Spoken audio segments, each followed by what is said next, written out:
So good morning dear student, I am Miss Shifa from Modern English High School.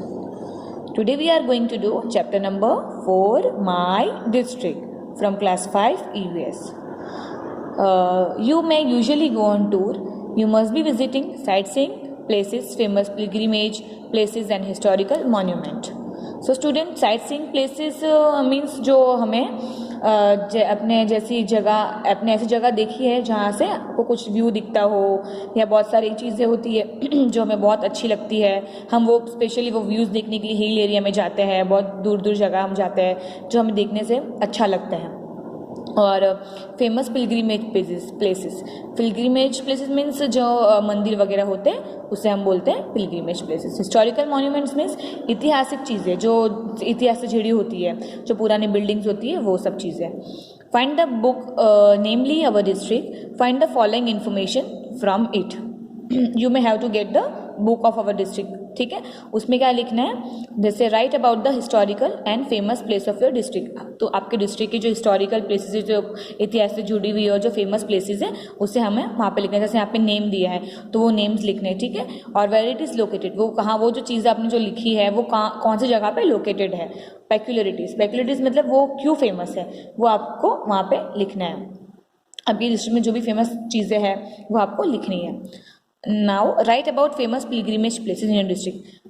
आपकी district में जो भी famous मंदिर होता है उसके बारे में आपको उसका नेम लिखना है. यहाँ पे the place where it is located, वो जो चीज़ आपने मंदिर जो लिखा है वो कहाँ पे लोकेटेड है वो आपको लिखना है. और पेक्युलरिटीज और वो क्यों फेमस है वो आपको लिखना है.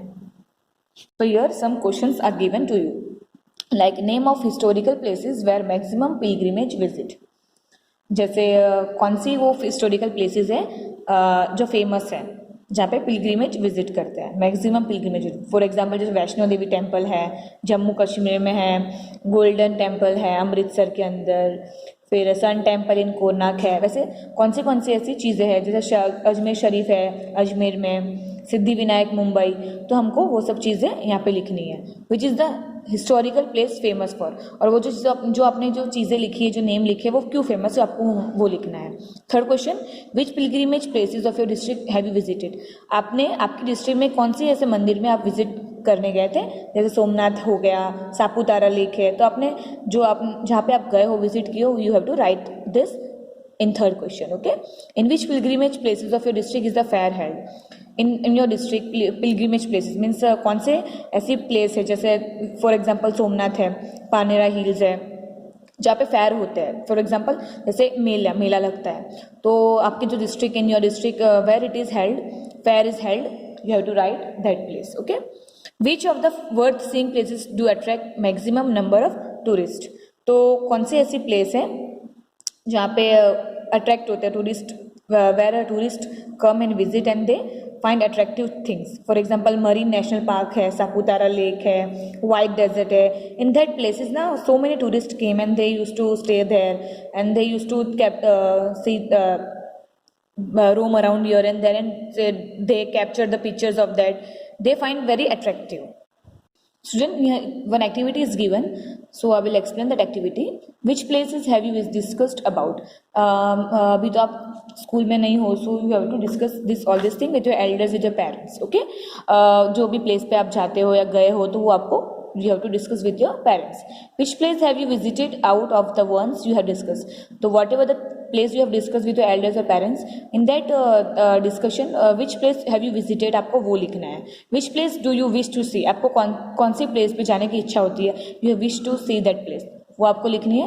कलेक्ट अ कैलेंडर, डायरी और पंचांग. ये आप अपने पेरेंट्स से भी पूछ सकते हैं. आप अपने घर में देखना, आपके पेरेंट्स को पता होगा कि पूछना कि घर में कैलेंडर होता है ना, डायरी होती है, पंचांग जिसमें तिथि वगैरह सब कुछ लिखा होता है, तो you have to write that. Okay, now you can see this three pictures are given. In first picture क्या है, फर्स्ट पिक्चर में क्या है, what is given in the first picture. In first picture Ramzan is happening and Eid, they are celebrating Eid. Okay, in second picture you can see both hand of one brother and sister, they are tying rakhi, so it is a raksha bandhan. In third picture you can see one boy is carrying the kite, so it is a Uttarayan. Okay, now write this. You have to discuss with your parents and you have to prepare one list. Prepare a list of festivals celebrated during a year in the table given below. तो आपको एक list prepare करनी है. You have to prepare one list of the festival. For example, like Christmas है, उत्तरायण, होली धुलेटी, रक्षाबंधन है, Republic day, Janmashtami, शहीद दिवस, Gudi Padwa, Diwali, and so many examples are so many festivals are given. So you have to write all the festivals in this table. So student, classify the list of festival. So student, you have to discuss this with your elders at home. आपको क्या लिखना है कि festivals के name लिखने, date wise and तिथि wise and day wise, year wise और otherwise. आपको उसकी डेट नहीं लिखनी है, बट इन डेट वाइज में जैसे first festival which festival comes first आपको वो लिखना है यहाँ पे. फॉर एग्जांपल उत्तरायण है, फिर रिपब्लिक डे है. तिथि वाइज जैसे वो कौन से ईयर में आता है, न्यू ईयर होता है, तब रिपब्लिक डे भाई बीज होता है. डे वाइज, ईयर वाइज और अदरवाइज में क्या लिखोगे आप, जैसे good Friday, Eid ul Fitr, Eid A Milad, Muharram, Pateti. All this you have to write. Okay, now we will be discussing some questions given below the table. Which festivals are celebrated as a national festival? So student, you know which festivals are celebrated as national festival. I will explain that. Just like Independence Day, 15 August में जो हम celebrate करते हैं, Republic Day, these are called a national festival. जैसे गांधी जयंती है, so you have to write here. Okay, why are the national festivals celebrated? हमने जो festivals के बारे में ऊपर पढ़ा, we already saw in question number 1, national festival. So why it is celebrated? For example, 15 August. This day is celebrated as a Independence Day. Okay, like 26 January जो हम बनाते हैं Republic Day. Why we celebrate that? So our country constitution came into into existence. India became democratic, secular republic nation. That's why this day is celebrated as a Republic Day. And like Gandhi Jayanti, 2nd October को महात्मा गांधी का birthday आता है. He contributed to the India freedom movement. We celebrate this day as a Gandhi Jayanti. Which festival are associated with business? Which festivals are celebrated collectively by the people? The people like gather होते हैं, people सारे बच्चे, बड़े, elders, friends, families, neighborhoods, we used to celebrate together. So which festival? For example, festival like Diwali होता है, New Year होता है, we used to go one another home and we used to celebrate Holi, Dhuleti, Uttarayan, Eid. Like this all such festivals are celebrated by the people. Which festival are associated with business? So this festival like Uttarayan है, Holi, Dhuleti are associated with the business. How does each festival different from another? Her festival different क्यों होता है एक दूसरे से, तो आपको वो सब लिखना है. ठीक है, रीड. आपको अभी हम ये रीड करेंगे. You all may have been to a fair. You have learned about fair in previous standard. आपने सबने देखा होगा, फेयर मीन्स मेला, तो आपने देखा. You may be you have visited ना in our district also. You may have learned about in previous standard. आपने पहले स्टैंडर्ड में पढ़ा होगा. But it was all about religion local fair means जो रीजन वाइज फेयर सेलिब्रेट होते हैं. Fairs might have been held in your district also. आपके district में भी फेयर हेल्ड हुए होंगे. Most of our fairs are held और organised at our pilgrimage places and during festival.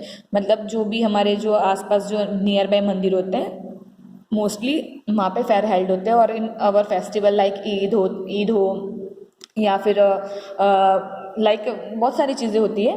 बहुत सारे फेस्टिवल्स के टाइम पे जैसे महाशिवरात्रि होती है तब मेला लगता है, आपने देखा भी होगा. So this are the festival which is celebrated near by pilgrimage places.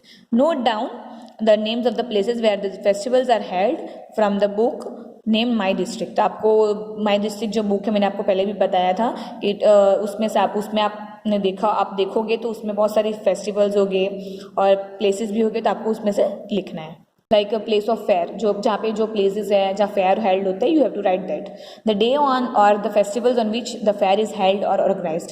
जहाँ पे कौन से डे पे, on which day and on which fair is organised, you have to write in this. Whether the fair is held at pilgrimage places और not. या तो आपने देखा होगा कोई नियर बाई मंदिर के नियर बाई या मस्जिद के नियर बाई जो भी फेयर हेल्ड होते हैं, अगर आपने इफ यू हैव सीन तो you have to write yes. If you are not seen then you will write no. In which English month is the fair organized? According to English month and English date, you have to write that. Discuss why which type of diversity is seen in the fairs organised in your district. Fair organised होते हैं तो diversity means जो उनकी विभिन्नता क्या दिखती है हमको वो लिखना है आपकी डिस्ट्रिक्ट के हिसाब से। What kind of means of entertainments are found in the fair को which type of entertainment like for music dance and which etcetera etcetera. बहुत सारी है चीज़ें जो हमें एंटरटेनमेंट करते हैं। You have to write, you have to find and you have to write. So here the table is given like tick mark the appropriate occasions according to the list given. So list है, fair है, wedding ceremony, wedding card है, अपने wedding ceremony जो भी है अब जैसे कि फेटल राइड है तो वो अप्रोप्रिएट उसको टिक मार्क करना है आपको ओकेशंस अकॉर्डिंग टू। जहाँ फेटल राइड है तो कहाँ है फेयर में, जो भी ये जो टेबल दिया है आपको उसे फॉलो करना है, उससे आपको टिक मार्क करना है। So there are different communities in your district, अलग अलग टाइप की कम्युनिटीज़ हमारे यहाँ पे होती है। They all earn their livelihood through different occupations, मतलब वो अपने जो भी काम करते हैं वो डिफरेंट चीज़ें करके अर्न करते हैं, पैसे अर्न करते हैं अलग अलग काम करके। Most people usually run their business staying at one and the same place. कुछ लोग होते हैं जो एक ही प्लेस पे बैठते हैं, एक ही जगह पे बैठते हैं, वो दे अर्न द मनी।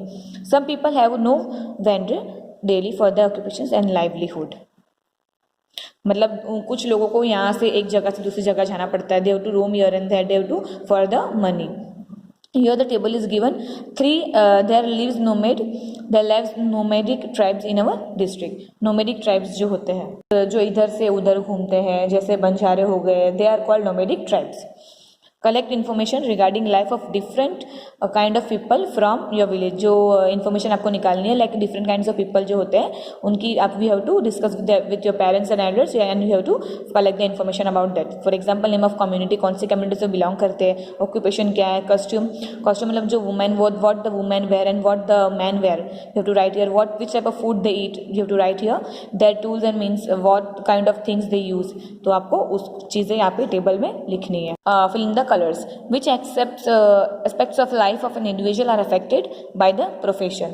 जैसे किस तरीके से किसी एक की जिंदगी प्रोफेशंस पे डिपेंड करती है, उसे इफेक्ट करती है, तो ऑफ कोर्स इट्स अफेक्ट। ठीक है, if affected then fill in the colours in the given below. Resident means जो हम जहाँ पे रहते हैं, हम जो करते हैं, जहाँ पे रहना होता है, घर हमारा होता है, कि लाइक जो लोग कम अर्न करते हैं वो उनके हिसाब से खर्च करते हैं, उनके पास कम चीज़ें होगी, वो अपने लिमिट में खर्च करते हैं। ठीक है, और कुछ लोग but if any person is earning more तो उनका लाइफस्टाइल डिफरेंट होता है। जैसे जो ज़्यादा अर्न करता है वो उनके पास ज़्यादा पैसे होते हैं तो वो उनके हिसाब से खर्च करते हैं। They use the money in their according to their what say lifestyle. Think and say what is the need of residence in our life. हमारी लाइफ में रेसिडेंस की बहुत ज़रूरत होती है। But each and every human as well as animals needs residence. It protect us from cold, heat, rain and other things. It protect and help us to grow in a proper manner. So what rituals are followed? How does an occupations influence social life? तो हमारी जो occupations है वो हमारी life में कैसे influence करते हैं सोशल लाइफ में। तो each and every human being पे हमें वो बहुत इफेक्ट करती है। Like the general life is influence in two manners, like by occupation, like good and bad. If man is doing well in his business, he can live a happy and comfortable life, and the business is not doing well, he is not able to lead a comfortable life. Next question, which rituals are followed in a marriage ceremony in your society. So आपने देखा होगा आपके आजू बाजू जो आपकी society में marriages होती है तो you can see from that के how the rituals are followed in your house and in others house in society. So you have to write this. Right what difficulties have to be faced by the nomadic tribe people. जो tribal people होते हैं जो मैंने बताया, जो यहाँ से वहाँ घूमते हैं, उनके पास एक ऑक्यूपेशंस नहीं होता है। वो occupations means they use to wander from here and there and they earn money and they use to live here and there. They are not having a perfect house to live, so उनको बहुत problem होती है। Draw a box on a proper option. तो यहाँ पे जो box दिया गया है उनको कौन सी प्रॉब्लम फेस करनी पड़ती है, we have to write that. जैसे फॉर वाटर प्रॉब्लम है, वाटर प्रॉब्लम होती है, फूड प्रॉब्लम होती है, फिर कोल्ड होती है, heat, rain, education, they are not having education, cyclone typhoon भी होता है, noise and darkness, they are not having light and darkness because they are wandering from here and there, so they are not having proper things. Okay, so Here the fill in the colors. From which grain do people make chapati bread at home? तो हम किस चीज़ से बनाते हैं? तो wheat से बनाते हैं, right. Fill in the colours in box from which chapati bread can be made. तो मेज से जो भी ये आपको एक्टिविटी करनी है. Now fill in the colours. Draw picture of a fair. You have to draw one picture of a fair where you held. आपने देखा होगा या आप विजिट करने गए होगे. So you have to draw one picture of fair. So student, we end our chapter here. Thank you.